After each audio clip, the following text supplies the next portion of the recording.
નમસ્કાર દર્શક મિત્રો, હું છું ભરત પટેલ. આપ જોઈ રહ્યા છો તેજ નેત્ર ન્યૂઝ વિથ પંચાયત ચેનલ. હવે એક દુઃખની વાત એ છે કે અમારી પંચાયત ચેનલનું જે છે એ અત્યારે હેક થઈ ગયેલી છે. 2 દિવસથી 24 કલાક થઈ ગયા છે. એટલે અમે અમારો પ્રયત્ન કરી રહ્યા છીએ કે અમારું જે ચેનલ છે ફરીથી રિકવર થઈ શકે. એટલે અમારી ચેનલને જે સાથ સહકાર આપ્યો હતો એ અમારી જે અત્યારે હાલની બીજી ચેનલ છે BBC પંચાયત ચેનલ, એટલો જ સાથ સહકાર એને તમે આપજો. નમસ્કાર મિત્રો, આપણી જોડે વરિષ્ઠ પત્રકાર જોડાયા છે GSTVના અનિલભાઈ પટેલ. એમની સાથે થોડી આપણે એક ચર્ચા કરવી છે કે આજે ડિમોલેશનની વાત કરવાની છે.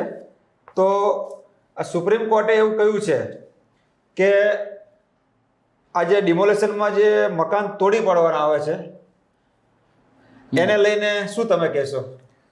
ભરતભાઈ, મહત્વપૂર્ણ બાબત એ છે કે સવાલ એ છે કે અત્યારે જ સુપ્રીમ કોર્ટે આ કેમ કહ્યું? આમ તો જ્યારથી બુલડોઝર બાબા તરીકે ફેમસ હતા યોગી આદિત્યનાથ, બુલડોઝર બાબાનું કોન્સેપ્ટ ત્યાંથી ઉત્તર પ્રદેશથી, અને એક વર્ગ, એક સમાજ, એક ધર્મ વિશેષના વ્યક્તિઓ પ્રત્યે એક આંદોલન તેમણે ચલાવ્યું અને બુલડોઝર લઈને એનું ઘર તોડી પડ્યું. એમાં તમે જુઓ, જે 98% ઘરો એવા હશે જે મુસ્લિમ આરોપીઓ હશે, દોષિત સાબિત થયા ના થયા, એ તમામ લોકોના ઘર તોડી પાડવામાં આવતા હતા.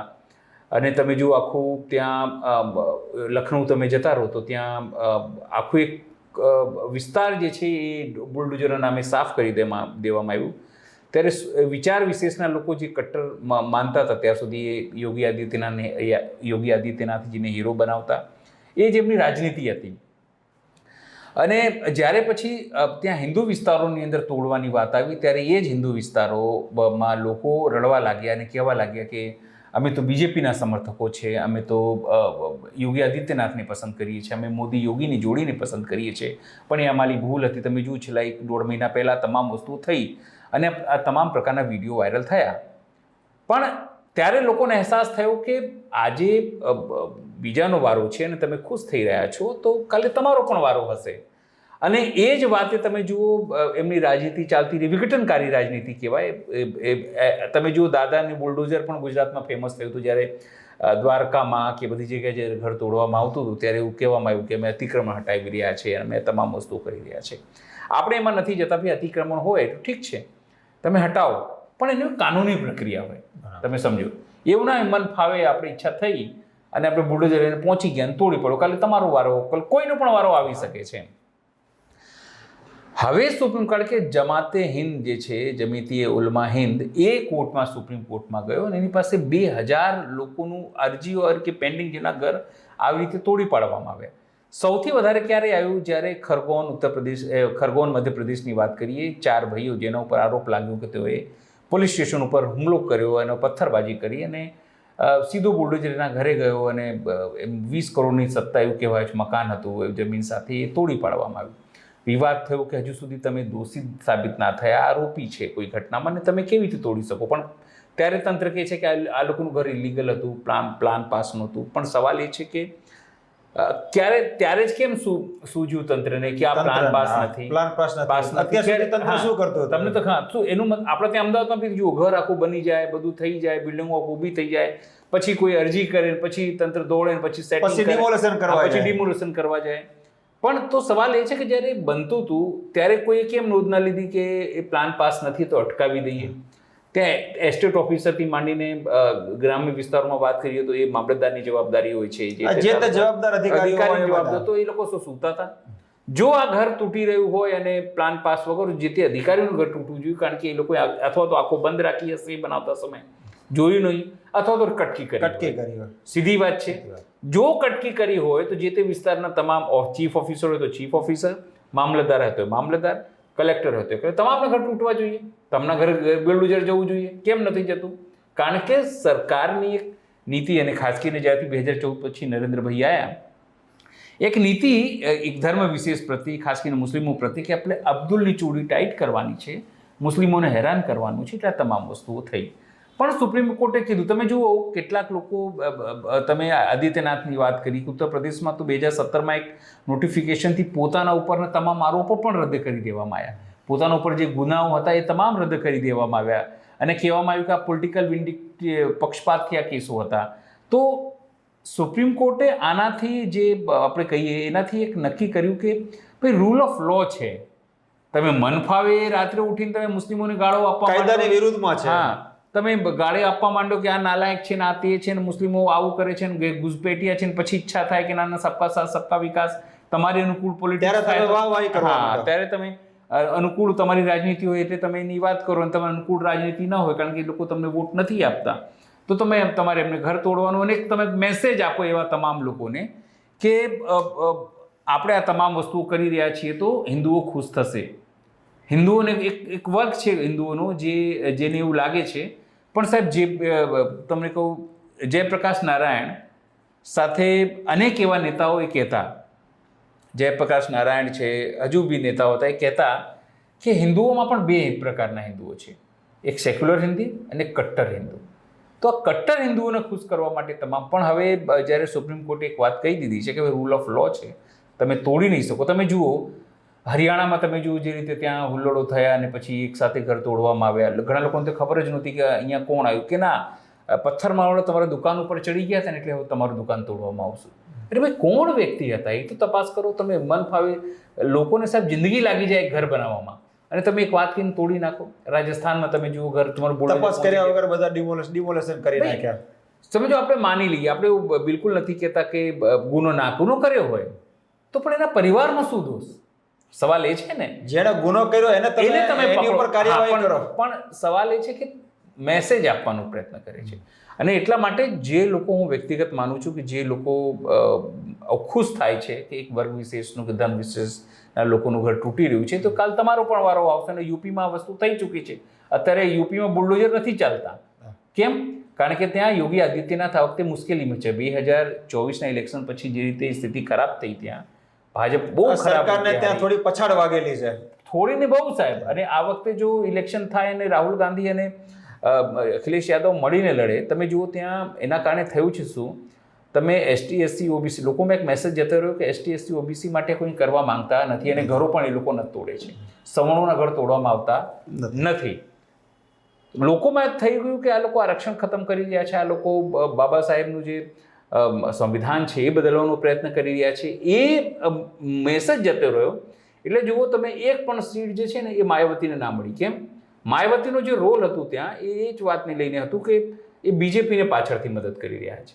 એક મેસેજ જતો રહ્યો લોકોમાં અને એટલા માટે મુશ્કેલી એ થઈ કે એમને એક પણ સીટો ના મળી. તમે જો સાફ થઈ ગયા. એક સમયે સાહેબ તમે જો 21% 22% એમનું વોટ શેર હતું ઉત્તર પ્રદેશમાં, આજે 9.5% પર આવીને ઘટી ગયું. જે લોકો કટ્ટરતાથી માયાવતીને અથવા તો જે લોકો ઓબીસી બીજેપીને, સવર્ણો બીજેપીને, બેરોજગારો હતા છતાં બીજેપીને આપતા હતા, એ લોકો ઘટીને લોકોને સમજાયું કે મૂળ મુદ્દો જે છે એ હિન્દુ મુસ્લિમનો મુદ્દો નથી, મંદિર મસ્જિદનો મુદ્દો નથી, મૂળ મુદ્દો છે આર્થિક મુદ્દો છે. 10 વર્ષમાં શું લોકોની આવક વધી? તો નહીં. 2 કરોડ રોજગારોની આપવાની વાત કરી હતી, રોજગાર આપીશું તો નહીં. બેવડી આવકની વાત કરતા હતા ખેડૂતોની, એ થઈ તો નહીં. સ્માર્ટ સિટીની વાત કરતા હતા, એ થઈ તો નહીં.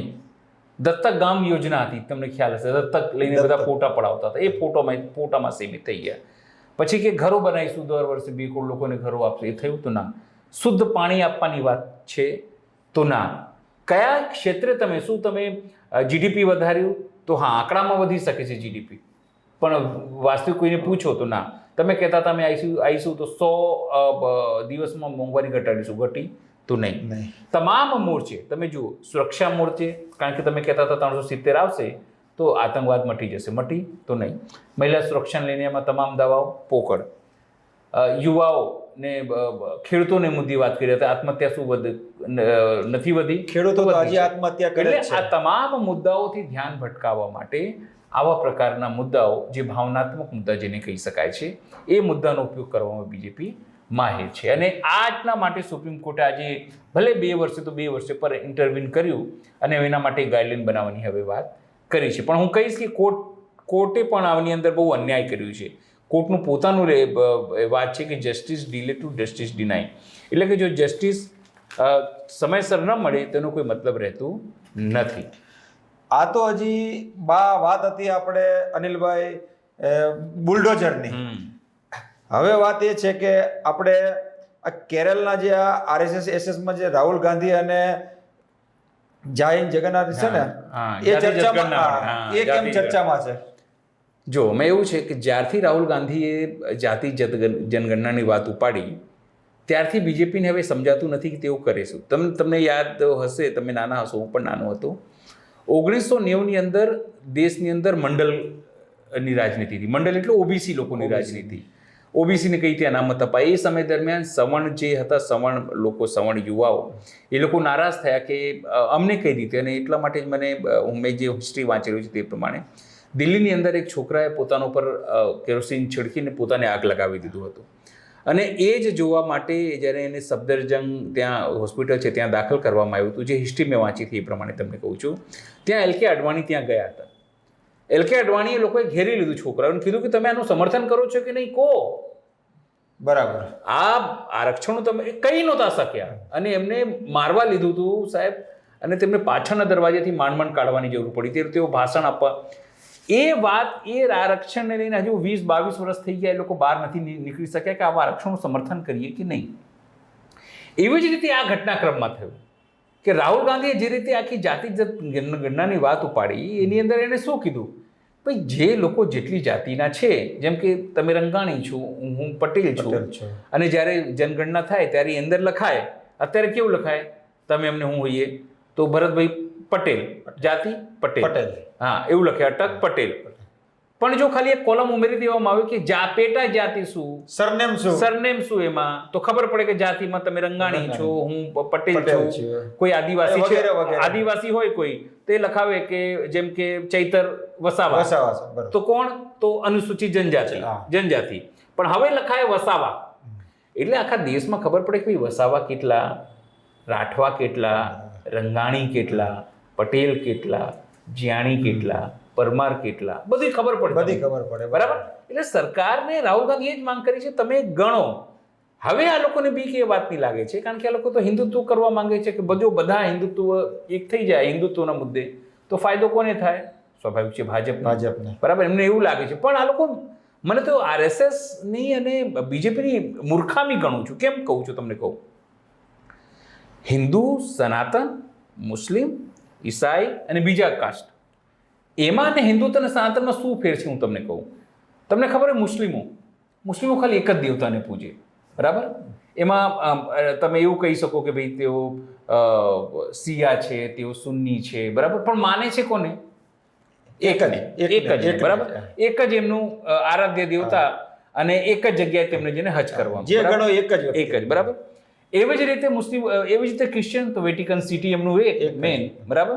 વેટિકન સિટી, એના પછી એ તમે એની અંદર તમે અલગ એના બી તમે જુઓ તો પેટા વસ્તુઓ છે. એમાં કોઈ પ્રોટેસ્ટન્ટ છે, તો કોઈ અલગ છે, પણ માને છે કોને? તો ઈસા. બરાબર. ઇઝરાયલમાં યહૂદીઓ જુઓ, એ લોકો એક જ વસ્તુને માને. જ્યાં પણ જો ને એક જ વસ્તુને માને છે, એક જ વ્યક્તિને, એક જ રીતે વ્યક્તિવાદની વાત હોય, તમે મહાવીરમાં. પણ હિન્દુત્વમાં એવું નથી. હિન્દુમાં શક્તિને પણ માને, કૃષ્ણને પણ માને, રામને પણ માને, મહાદેવને પણ માને, બ્રહ્માને પણ માને, લક્ષ્મી, સરસ્વતી, અને નહીં બી માને તો બી હિન્દુ છે. તમે વડની પૂજા કરો, તમે દરિયાની પૂજા કરો, તમે નદીની પૂજા કરો, તમે તમારા સાધનોની પૂજા કરો છો, તમે તમારા કેમેરાની પૂજા કરો છો, તમે તમારા વાહનની પૂજા કરો છો, તો પણ તમે હિન્દુ. એટલે હિન્દુ માટે પોસિબલ નથી કે તે એક જ આરાધ્યને કરે ને એક જ વસ્તુ થાય. તમે સમજો. એટલે આ મૂર્ખાઓ, એટલે હું તો મૂર્ખો ગણું છું RSSને બી. આને આ મૂર્ખાઓ જો સમજી નથી શક્યા કે જે કરવા માંગે છે પોસિબલ જ નથી. કેમ? કારણ કે આટલા બધા આરાધ્ય દેવ હોય તો પછી તમે એક છત્રી નીચે કઈ રીતે લોકોને લાવી શકો? નંબર 1. બીજું, તમે હિન્દુ કરવા માંગો છો, પણ એ લોકોને ન્યાય આપવા માંગતા નથી. કારણ કે જો 2024ની તમને વાત કરું, આ લોકોએ જે રીતે હિન્દુ સમરસતા, RSS ઘણી વખત શું ટિફિન બેઠકો કરીશું, આપણે જાતિગત સમરસ બેઠક કરીશું, બધા જ્ઞાતિઓના લોકો આવશે, બધી વાતો. તો પછી મોહન ભાગવત એવું કંઈ નહીં કહેતા કે ભાઈ આગળ જે મારું અનુગામી આવશે એ દલિત હશે. કેમ બ્રાહ્મણો જ છે ત્યાં રજ્જુ ભૈયાને છોડીને બાકી તમામ બ્રાહ્મણો જ થયા. બરાબર. કોઈ તો દલિત હજી સુધી થયું નથી, ખાલી એકને છોડીને. બરાબર, બધા બ્રાહ્મણો એ પણ નાગપુરના બ્રાહ્મણો. ભાઈ શું કઈ સોનાના એ લોકો એના કંઈ પક્ષી જેવા હોય છે, ઉડીને જતા રહેશે બધા? ના. પણ આ હિન્દુત્વની વિચારધારા એ લોકો ફેલાવવા માંગે છે, પણ કઈ? કટ્ટર. જે સવારે ઊભો થાય એક વખત મુસ્લિમોનો ગાળો આપે, પાકિસ્તાનને મા બેન એક કરે, ચીનને મા બેન એક કરે, હિન્દુ તો સર્વશ્રેષ્ઠ એવી વાત કરે, ભારત માતા કી જય, હિન્દુ રાષ્ટ્ર, બસ આ જ કરે. એવા હિન્દુનું જરૂર છે. આ લોકોને સેક્યુલર હિન્દુની જરૂર નથી. તમને કીધું, આ લોકોને ઉદાર હિન્દુની મતલબ કટ્ટરવાદ, જે રોજ સવારે ઊભા થઈને તલવાર લઈને ભાંજે, મુસ્લિમોને ગાળો આપે, બીજા કોમોને ગાળો આપે, પોતાને શ્રેષ્ઠ બતાવે અને પોતાના ધર્મને શ્રેષ્ઠ બતાવે અને બીજાનો ગાળ, એવા હિન્દુ આ લોકોને હિન્દુઓની જેવું છે, એવા યુવાઓની જેવું છે. અને એટલા માટે તમે જુઓ, બીજાના છોકરાઓ હિન્દુઓ છે, મસ્જિદની જઈને બમ ફોડે, બંદૂક ચલાવે, વિડીયો બધા આવે છે, તમે જુઓ, જય શ્રી રામ બોલે, પણ પોતાના દીકરાઓ તો ક્યાં જાય? આઈસીસીના ચેરમેન બનશે સાહેબ. અમારા દીકરાઓ તો નહીં જાય. અમારા નેતાઓ તો કોણ બને? અમારો છોકરો તો એમએલએ બનશે સાહેબ, અમારો છોકરો તો એમપી બનશે સાહેબ, બિઝનેસમેન બનશે સાહેબ. આઈસીસીના ચેરમેનને લઈને મને એક મુદ્દો યાદ આવ્યો સાહેબ. હમણાં 2 દિવસ પહેલા મેં પેપરમાં ફ્રન્ટ પેજ ઉપર વાંચ્યું હતું કે આપણા જે દેશના ગૃહપ્રધાન છે, જે અમિતભાઈ શાહ સાહેબ, બરાબર, એમના જે પુત્ર છે જય શાહ સાહેબ, એને હમણાં આઈસીસીના બીસીસીના અધ્યક્ષ બનાવ્યા છે. એમને આઈસીસીના ચેરમેન બનાવ્યા. આ ત્રીજા ચેરમેન જોયું. પહેલા જગમોહન ડાલમિયા હતા, પછી શરદ પવારે હતા. પણ આના માટે કેવું કહેવાય છે? આ પરિવારવાદ નથી. કેમ ખબર છે? જો હું તમને કહું, આ લોકો પરિવારવાદ મુદ્દો નીકળ્યો છે એટલે કહું છું. પાર્ટીમાં સાહેબ પરિવારવાદથી તમે જગ્યા આપી શકો, ભાઈ મારો દીકરો છે, પણ એને ચૂંટણી લડીને જ આવવાનું છે. જનતા જેને પસંદ કરશે, એને જ ગાદી સંભાળવાની છે. હું તમને કહું કેવી રીતે. લોકશાહીની સૌથી ખૂબસૂરત બાબત એ છે, આપણા સંવિધાનની અને ચૂંટણીની. ગાંધી પરિવારમાં શું વરુણ ગાંધી નથી આવતા? આવે છે. મેનકા ગાંધી નથી આવતા? હરાઈ નથી દીધા જનતા એમને? મેનકા ગાંધીને ઘેર બેસાડી દીધા ને સાહેબ. તો કેમ જનતા એને ના પસંદ કર્યું? કેમ રાહુલ ગાંધીને પસંદ કર્યું? તમે સમજો. એટલે જ્યારે જનતા ઈચ્છે ને એને જીતાડી શકે, ભલે તમે કોઈ પણ હો. આ જો 1.5 લાખ પર ના ગયા પીએમ સાહેબ, આપણા મોદી સાહેબ, ક્યાં 4.5 લાખ પર જીતતા હતા? સમજો, કેમ 1.5 લાખ પર આવી ગયા? 1.5 લાખની લીડ આવી ગઈ ને. અને અહીંયા કેમ ગેરીબેન જીતી ગયા? તમે સમજો, તમે ગુજરાતમાં ઇલેક્શન મેનેજ કરી શકો છો. તમે સમજો, તમે ઇલેક્શનમાં તિકડમ કરી શકો છો. રાજીવ કુમાર જેવો પીઠ્ઠુ અધિકારી તમારી પાસે હોય તો તમે એને મેન્યુપ્યુલેટ કરી શકો છો. જો સમજો, મારો આરોપ છે સીધો. પણ તમે જીતી નથી શકતા, કારણ કે જનતાના મનમાં ઘર બનાવવું જરૂર છે તમારી પાસે. અનેક પરિવાર, જો જે પરિવારો વર્ષો સુધી રહે, સ્વાભાવિક છે એનો દીકરો, કારણ કે એ લોકોને એવું વાત હોય છે કે જ્યારે મારા ફાધર ઇલેક્શન કેમ્પેનમાં હોય છે કે મારી મધર ઇલેક્શન કેમ્પેનમાં હોય છે, ત્યારે મહિનાઓ સુધી એ લોકો ઘરની બહાર હોય છે. તો એ સેક્રિફાઈસ અમે કર્યું છે. અમે નથી જોયું મારા પપ્પાનું મૂળ, તો સ્વાભાવિક અમારો હક બને છે. અમે બી ત્યાગ કર્યું છે અમારા પપ્પા મમ્મીનું પ્રેમનું, અમે નથી ભોગ્યું, તો અમારો અધિકાર છે. એ દાવો હોય છે આવી રીતે. પણ એમાં આપણે પડવા નથી માંગતા. પણ તમે જુઓ, અત્યારે જયશાન તમે ઉભા રાખો સાહેબ, કદાચ એક વખતે જીતી જાય, પણ બીજી વખત જીતે ના જીતે. અને એટલા માટે જ હું સ્પષ્ટપણે માનું છું, હોશિયાર છે અમિતભાઈ. એમણે પોલિટિકલ રાજનીતિ, દલગત રાજનીતિમાં નથી લાવી, દૂર રાખ્યા છે. કારણ કે તમે જુઓ, ઘણી વખત એવું ચાલતા હોય છે, તેના મીમ બની જતા હોય છે. ક્રિકેટરો સાથે જ્યારે મળતા હોય છે, જે રીતે હલી મળી, એના મીમ બની. અમારે કેવું નથી શું દેખાય છે, પણ તમે સમજો છો મારું કહેવાનો મતલબ શું છે, કે એમના મીમ બની જાય છે. એટલે એમને ખબર છે કે જો રાજનીતિમાં જઈશ અને બોલતા નહીં આવડે, ચાલતા નહીં આવડે, લોકો મનમાં એક વખત તો કદાચ હું છું અથવા અમિતભાઈ છે જ્યાર સુધી, પણ અમરપટ્ટો લઈને અમિતભાઈ બી નથી આવે. તમે સમજો, તો એમને ખબર છે કે સફળ નહીં થાય, રાજનીતિમાં સફળ નહીં થાય. અને એટલા માટે તમામ વસ્તુઓ છે. અને એટલા માટે ત્યાં રાહુલ ગાંધીની ચર્ચા થઈ રહી છે કે રાહુલ ગાંધીએ જે મુદ્દો ઉપાડ્યો છે એ જાતિગત જનગણનાની છે, અને એ મુદ્દાની કાર્ડ બીજેપીને કે ભાજપને નથી મળી રહી. તમને કહી દઉં, સાથે એમને એ વાતનો પણ અહેસાસ છે કે આજે નહીં તો કાલે જાતિગત ગણનાને સ્વીકારવું પડશે તમારે. લોકો હવે જાગૃત થઈ ગયા છે, લોકોને જાણવામાં રસ છે. એટલા માટે આરએસએસ કહેવું પડ્યું કે એમને જાતિગત જનગણનાથી વાંધો નથી, પણ એનો પોલિટિકલ ઉપયોગ ન થાય એનું ધ્યાન રાખવું પડશે. પણ ભાઈ સવાલ એ છે, પોલિટિકલ ઉપયોગ એટલે તમારો માણસ, એટલે કે નરેન્દ્ર મોદી, તમારો માણસ એટલે કે તમામ બીજેપીમાં જે સરકાર છે, એ લોકો શું કહે? લાભાર્થી. તો જેને તમે આપો છો એને તો તમે ફોટો છપાવો છો, તો શું એ રાજનીતિ નથી? ભાઈ લોકોને ટેક્સના પૈસા છે. શું આરએસએસ પોતાના હેડક્વાર્ટરમાં છાપે છે નોટો? લોકો ટેક્સ ભરે છે ને, ટેક્સ એનાથી જ આવે છે ને. ટેક્સ ભરે છે. કોણ લાવે છે પૈસા? તો ભાઈ તમે એનાથી લોકોને જ આપો છો. હા. તો તમે કહી દો છો અમે આપીએ છીએ. કોઈ પણ મને કહો, કોણ કે તમે આપે? પહેલા તમારે જો આરએસએસ કહેવું પડે ને કે ભાઈ મોદી સાહેબ તમે પેલા લાભાર્થી વાળું બધું બંધ કરો, એ પોલિટિક્સ થાય છે. તમે કહો છો 80 કરોડના, એટલે તમને ક્યાંથી લાવો છો પૈસા? જનતાના ટેક્સના પૈસા છે. ઉપરથી તમે કરોડો ઉધાર લઈ લીધા અમારા નામે. તો તમે વ્યક્તિગત નરેન્દ્ર મોદી નામે જઈ આવો. તમે પીએમ નથી, એક બેંક આ એસબીઆઈ છે, એસબીઆઈ તમને બચાવતું કે જઈ આવો. જો તમને 5 રૂપિયા આપે તો ડોક્યુમેન્ટ વગર. પણ તમે ભારત દેશના નામે ઉધાર લો છો, એની ઇકોનોમીના નામે ઉધાર લો છો, અને પછી અહીંયા વહેંચો છો અને પોતાની સાબાસી વાહવાહી કરો છો. એટલે આરએસએસ કેવું છે? એ દોગલી માનસિકતાની વ્યક્તિ છે. હું કહું ને, બેવડી માનસિકતા એની છે. એ હંમેશા બીજેપી, કારણ કે એને ખબર છે જો બીજેપી હારી અને નરેન્દ્રભાઈ ગયા, નરેન્દ્રભાઈ તેને કોઈ મતલબ નથી, પણ જો બીજેપી હારી તો શું? તો સત્તા જતું રહેશે. તો પછી અમને જે મલાઈ મળે બધી જગ્યાએ ફંડના રૂપે એ નહીં મળે, અમને જેટ પર સિક્યોરિટી નહીં મળે, અમારું હવાઈ સફર બંધ થઈ જશે, કદાચ જેલમાં જવાનો વારો આવે. એટલે તમામ જે વસ્તુઓ છે એ વસ્તુઓને ધ્યાનમાં રાખીને આ બેઠક છે. પણ હવે રાહુલ ગાંધીની ચર્ચા ડરવા લાગી છે આરએસએસ, એ 100% વાત છે. આ તો આપણે હવે રાહુલ ગાંધીની ચર્ચા કરી. હવે એક બીજો મુદ્દો આવ્યો છે અનિલભાઈ, જે આપણે જમ્મુ કાશ્મીરની વાત કરીએ તો જમ્મુ કાશ્મીરમાં 8 સીટો પર નથી લડી રહી ભાજપ. બીજેપી 8 સીટ ઉપર ચૂંટણી નથી લડી રહી. એને શું આપ કહેશો? હું તમને કહું, જ્યારે ધારા 370 હટાવવામાં આવ્યું 2019માં, સાહેબ હું ગયો હતો કાશ્મીર. હું ત્યારે TV9માં કામ કરતો હતો. મને મારા સિનિયરોએ મારા પર વિશ્વાસ મૂક્યો અને ત્યાં ગયો. હું કવરેજ કર્યું. ખૂબ લોકોમાં નારાજગી હતી ત્યારે, પણ એમની વાત એટલી જ હતી કે ભાઈ કમસે કમ અમને પૂછ્યું તો હતું કમસે કમ કે ભાઈ આ કરવા જઈએ. તમે રાતોરાત તમને વિચાર આવે અને સવારે ઊભા થઈને તમે આ કરી દો. પણ એમ ત્યારથી પાછો એના પછી અનેક લોકોથી વાત કરી દો કેવી રીતે દાવો કરે છે પીએમ મોદી કે ત્યાં વોટ પર્સન્ટેજ વધી ગયા, એ અમારી સફળતા છે. પણ એવું નથી કહેતા કે અત્યાર સુધી 1.5 ડઝનથી વધારે સૈનિકો શહીદ થઈ ગયા. જે આતંકવાદીઓ ખાલી ખીણ સુધી સીમિત હતા, ત્યાં ઘાટી સુધી, એ જમ્મુ સુધી આવી ગયા, એ નથી કહેતા. અમારી નિષ્ફળતા છે એ નથી કહેતા. લોકસભા ચુનાવ હતો એની અંદર 3 સીટો પર નહોતા લડ્યા. એમને બીક હતી. એમને એવું હતું કે ગુલામ નબી આઝાદ મદદ કરશે, પણ એ તો બીમાર થઈને બેસી ગયા કે હું નહીં લડું. ના પાડી દીધી. હા, એમને ના પાડી દીધી, નહીં લડવાનું. એમને એવું હતું કદાચ એનાથી થોડું કાઢીશું. ત્યારે નહોતા લડ્યા. એમની પાસે સાહેબ એમને ખબર છે કે અમારી પાસે ઉમેદવારો નથી. જો પહેલી લિસ્ટ બહાર પાડી, ઘણા મોટા નેતાઓ નામ કાપ્યા, વિવાદ થયો, લિસ્ટ પાછી ખેંચી લીધી.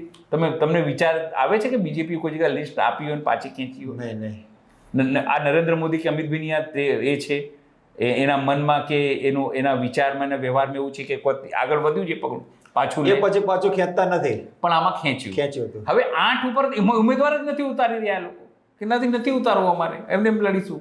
તો તમને શું લાગે છે એમને એમ જીતાશે? શું તમે જમ્મુના ભરોસે જીતી જશો? તમે સમજો. એટલે ખાલી મૂરખ બનાવવાની વાતો, ખાલી લફાજી કરવાની વાતો, કોઈ ભલું નથી. તમે એક ગુજરાતી મને દેખાડો કે જેને ત્યાં જમીન ખરીદી હોય. કોઈ મને કે ભાઈ કોઈ અગર જોતું કોઈની પાસે મને કહેજો, આપણે એના ઉપર અલગથી કાર્યક્રમ બનાવીશું કે આ મેં 1 વીઘા 2 વીઘા થોડો પ્લોટ ત્યાં ખરીદ્યો છે. કોઈ ગુજરાતી નથી. એવું તો હજી ધ્યાનમાં નથી આવ્યું. કાશ્મીરની વાત ખાલી બોગસ વાતો છે કે 370 હટાવવાથી વિકાસ થયું છે, બોગસ. ત્યાં ભ્રષ્ટાચાર પારાવાર થયું છે. હા, પીડીપી જોડે નથી સરકાર બનાવી શક્યા એનું દુઃખ છે. એટલા માટે જ્યારે નેશનલ કોન્ફરન્સ અને કોંગ્રેસે ગઠબંધન કર્યું ત્યારે આ લોકોની હવા નીકળી ગઈ. એમને ખબર છે કે તો હરાઈ દેશે આપણને, અને એટલા માટે હવાથી મારવાનો પ્રયત્ન કરી રહ્યા છે. અનિલભાઈ, બીજો મુદ્દો આવ્યો છે ધ્યાનમાં, જે સેબી ચીફ માધવીએ 3 સ્થાનેથી પગાર લીધો છે એવો વિપક્ષનો દાવો છે. એને લઈને શું કહેશો? વિપક્ષનો તો દાવો છે, પણ વિપક્ષ ક્યારથી પણ સેબીના ચીફનું કરવાનું શું? મોદી સાહેબ માટે, અમિતભાઈ માટે અને એ ગળાના હાડકું સમાન બની ગયા છે. જો જ્યારથી હિન્ડનબર્ગે રિપોર્ટ આપ્યો આમને લઈને કે ભાઈ આ તો ઓફશોર કંપનીમાં એમના પૈસા લાગે છે. ઓફશોર કંપની એટલે બેનામી કંપની. તમે વિચાર કરો. અને પાછું આ બેન અને એમના ઘરવાળાએ સ્વીકાર્યું, ધવલ પૂછે, કે કોઈ મિત્રના કહેવાથી સારું રિટર્ન મળે ને એનો મતલબ શું? તમે તમારા ગ્રાહકોને શું સંદેશ આપવા માંગો છો કે દેશમાં ઇન્વેસ્ટ ના કરો, વિદેશમાં, સિંગાપુરમાં, સાયપ્રસમાં, કાળા ધનમાં કે એવી કોઈ કંપની જેનું કોઈ નામ બેનામી નથી, કોઈ એ નથી, ખબર ના પડે, એમાં પૈસા નાખો. એટલે અર્થતંત્રને કમજોર કરો. કમજોર કરો. તમે સમજો, એ પોતે સેબી ચીફની જવાબદારી શું છે? કોઈ ગડબડી થાય, નાના મોટા ઇન્વેસ્ટમેન્ટમાં એનું પૈસા ના ડૂબી જાય, કોઈ ગોટાળો કોઈ કંપની ન કરી જાય. હવે તમે પોતે ગોટાળો કરો છો. આ તો વાત થઈ એક. એની ઉપર તપાસ સાહેબની ચૂંચા કરવા તૈયાર નથી. કેમ? કારણ કે જે ફંડમાં પૈસા એ અદાણીના ભાઈ ઓપરેટ કરતા હતા, વિનોદ અદાણી.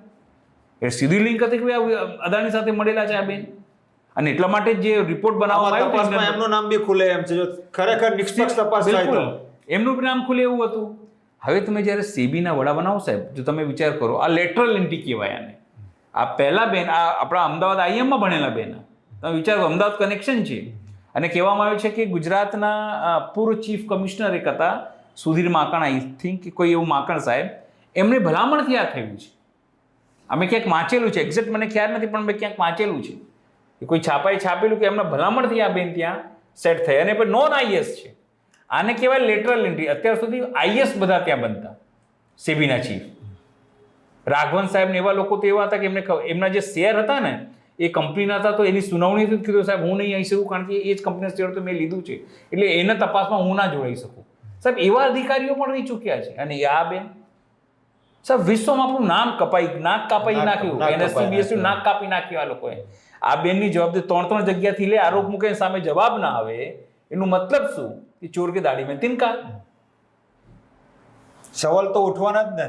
સવાલ ઉઠે, પણ જવાબ કોણ આપે? કારણ કે જેને જવાબ આપવાનું છે એ હિન્દુ મુસ્લિમની વાત કરે છે, એ વિદેશ પ્રવાસે જાય છે, એનાથી મણિપુર સંભળાતું નથી. એ મહિલાઓની વાતો કરે છે, એ મહિલા સુરક્ષાની વાતો, પણ જ્યારે મહિલા દીકરીઓની પાસે ન્યાય માંગવા જાય છે ત્યારે પોલીસ પોતાના બૂટથી એમને કચડી નાખે છે. તમે સમજો. એટલે જેની જવાબદારી છે એ જવાબદારીમાંથી જ્યારે લોકો ભાગશે ત્યારે આપણી દેશની કરુણ અંજામ. હું તમને કહું, ક્યારે મોટો ગોટાળો આવશે તમે જોજો. આપણે બાरूद કહેવાય કે बारूद के ढेर पे आप लोग बैठे हैं, जिस दिन ब्लास्ट होगा ना भारतीय अर्थतंत्र का तहस नहस हो जाएगा. મતલબમાં આપણે બોમ્બનો સામનો અત્યારે કરી રહ્યા છીએ. બિલકુલ સાહેબ. અને હું તમને કહી દઉં કે આ નીતિશ કુમારને, આજ નાયડુ, આમને આ 4 રાજ્યોનું ઇલેક્શન થઈ જવા દો સાહેબ. જો હારી ગયા ચારો, ન છોડીને આમને ઘર ભેગા કરી દે. આરએસએસ પોતે એમને ઘર ભેગા કરી દેશે. એમની નીતિઓ, હું બહુ પહેલાં જ્યારે આ સરકાર આવી પહેલી વખત અને 5 વર્ષ ચાલી ને ત્યારે હું ઘણી વખત કહેતો કે આ સરકાર આર્થિક નીતિઓ પર ફેલ છે અને આને લઈને જ જતી રહેશે. આની નીતિઓ ખરાબ છે, આ ભાવનાત્મક નીતિઓ પર રમે છે. પણ લોકોનો નશો હવે ધીરે ધીરે ઉતરવા માંડ્યો છે. લોકોને ખબર પડી કે ગજવામાં પૈસા નથી ભાઈ. બેંકમાં તો એ ભાઈએ ખાલી કરાવી, બેંકમાંથી બી ખાલી કરાવી લીધું.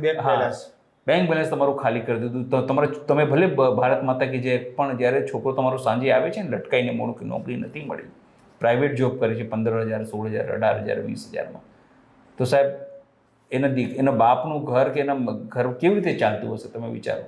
છોકરાઓમાં રોષ છે સાહેબ. અને આજે નહીં તો કાલે બ્લાસ્ટ થશે.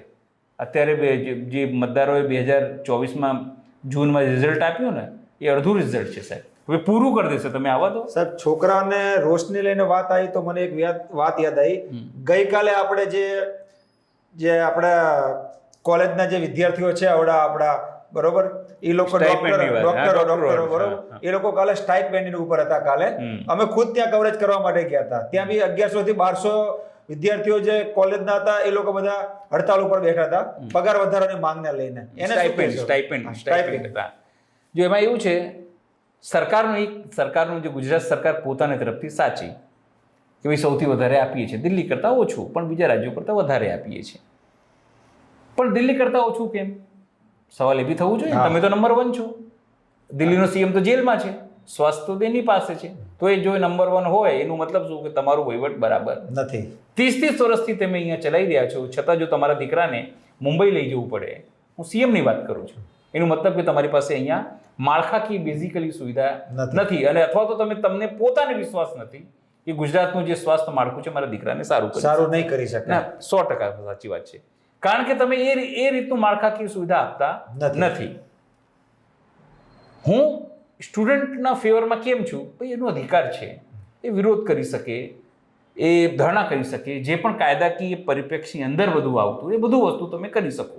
ગાંધી ચિહ્ન માર્ગે આંદોલન કરી શકો. કેમ?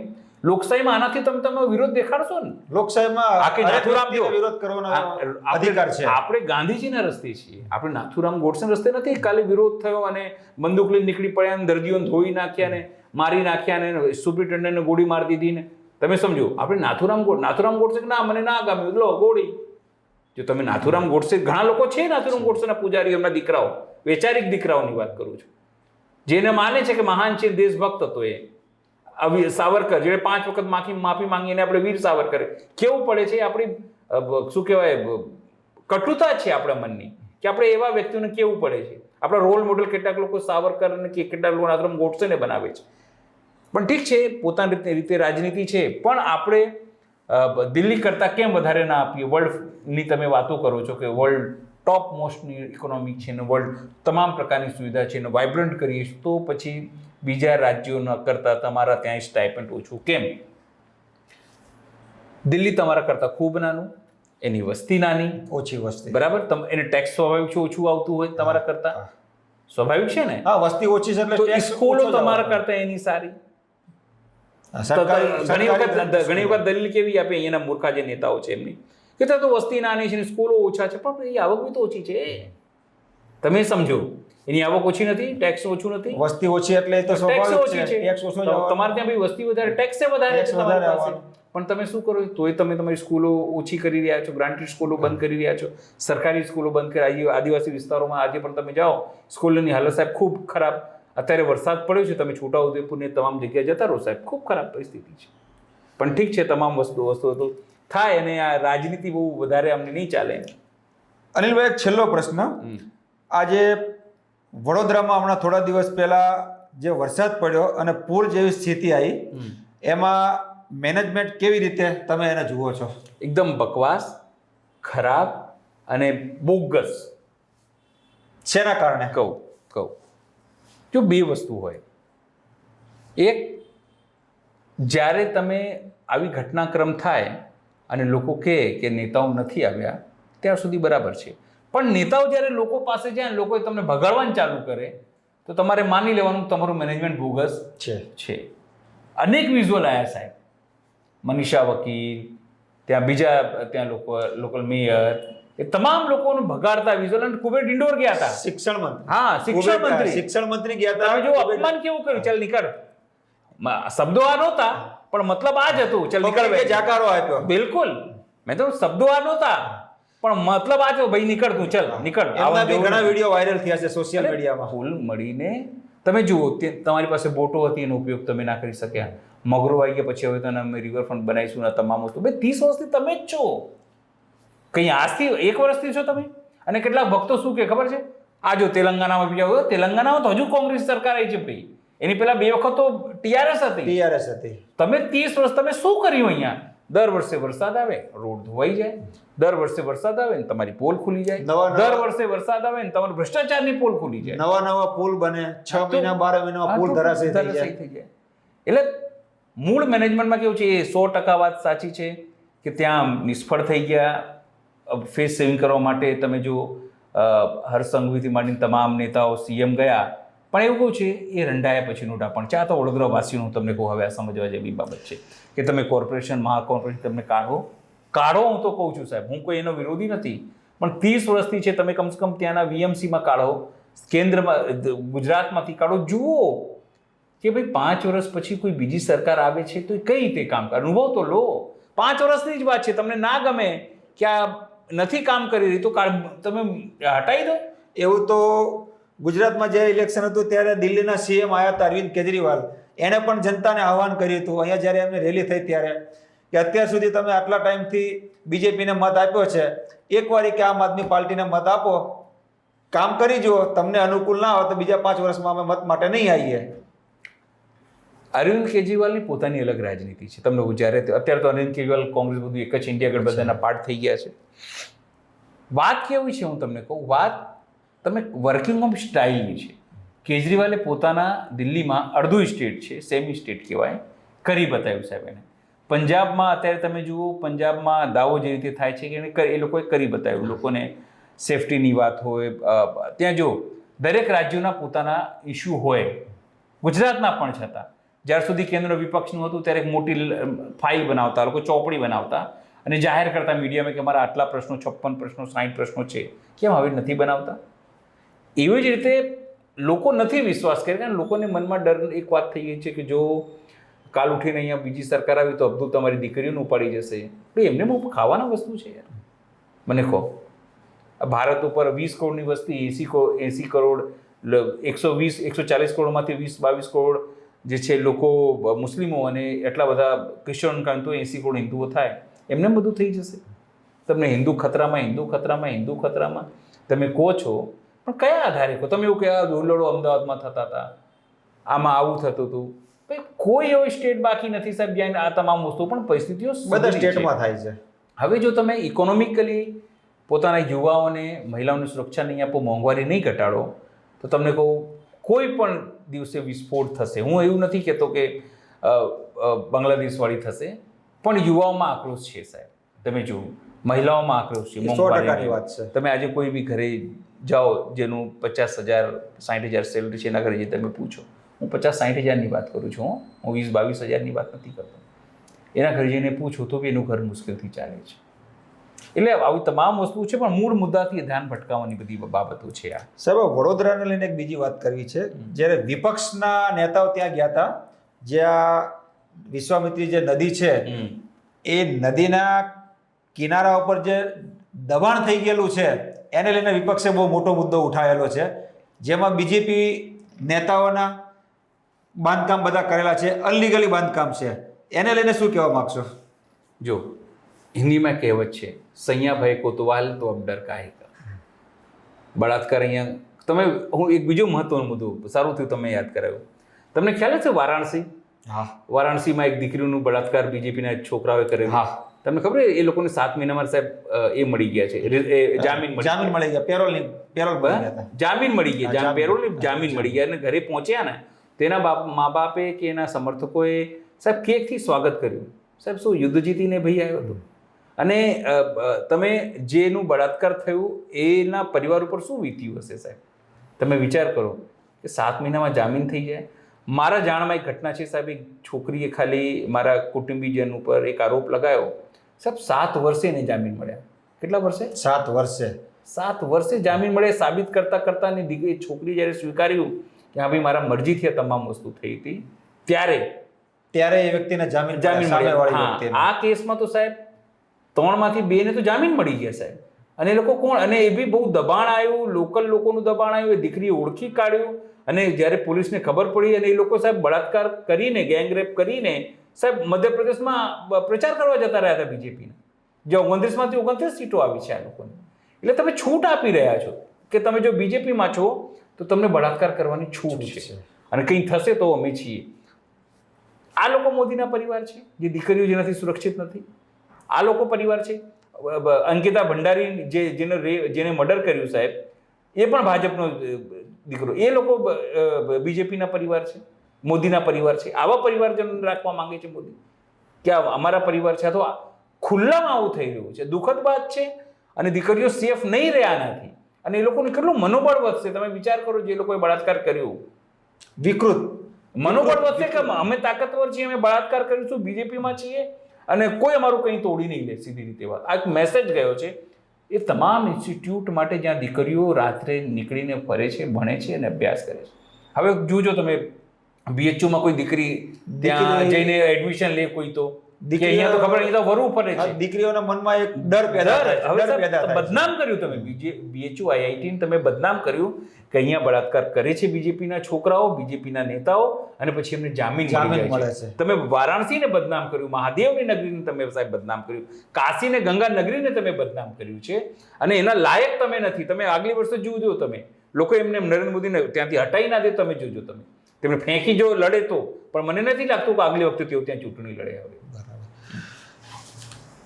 અનિલભાઈ, તમે અમારી સાથે જોડાયા એ બદલ ખૂબ ખૂબ તમારો આભાર.